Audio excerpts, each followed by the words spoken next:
Hey traders, Jason here with Day Trading Fearless. Welcome back to my channel. If you're new, welcome. Make sure you guys hit the like button and subscribe. And also make sure you check out my weekly S&P Emini trade zones. If you day trade the S&P Emini futures, links down below, $50 for a lifetime subscription. But as always, let's jump right into this video. This video is going to be more about what are the different times to trade, meaning time frames, right? So we're going to look at ticks, minutes, and then I'll tell you what you should normally look for relative to whatever pattern, things like that, of taking profit. So first thing we have is a 512 tick chart. I really like the 512 tick chart because if you add like a RVI is best with a 512 tick chart, you'll probably see divergences somewhere right here near the lows or up near the highs. You could see divergences with the RVI. Also, you're able to see patterns, right? You could see, hey, look, we're making higher highs, higher lows, right? Had a big down, low, and then once we broke above, you know, hey, I could get long, and you know exactly where your stop would be and just ride things up, right? So on maybe pullbacks, you're looking to get long, but you're just able to see patterns a lot cleaner. Now, let's take a look at a 1 minute chart. That'd be the next one. With the 1 minute chart, I would use the fast stochastics and look for divergence, right?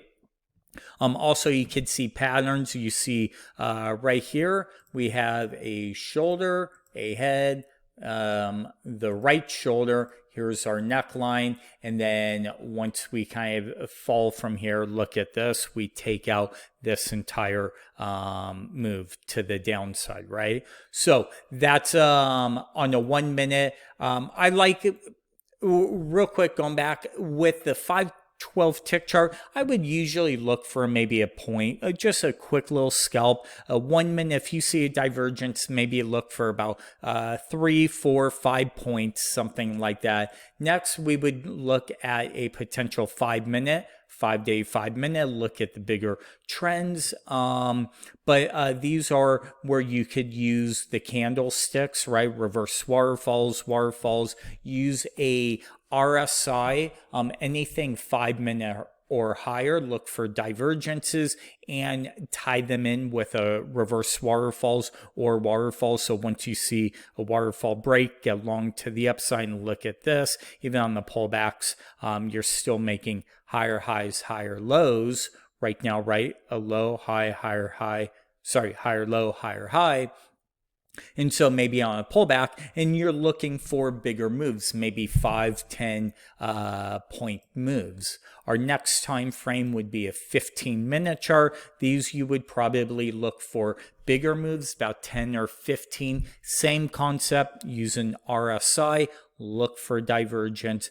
And so if you could see, the theme is the longer the move, okay, the more of the higher the time frame, the bigger of the move that you'll look for. If you're trying to scalp 1 point on the 15-minute chart, I think you're playing the wrong game.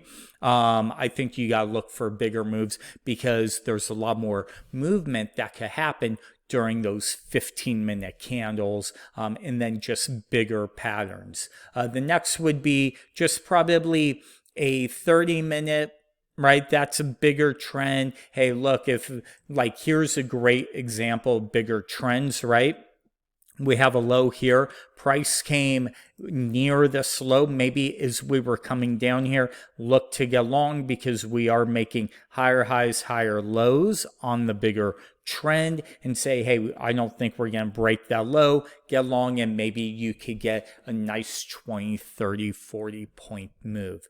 And then hourly, same exact concept with an hourly, and then finally the daily chart. I like to use a 2-year daily, see more kind of the bigger picture, things like that.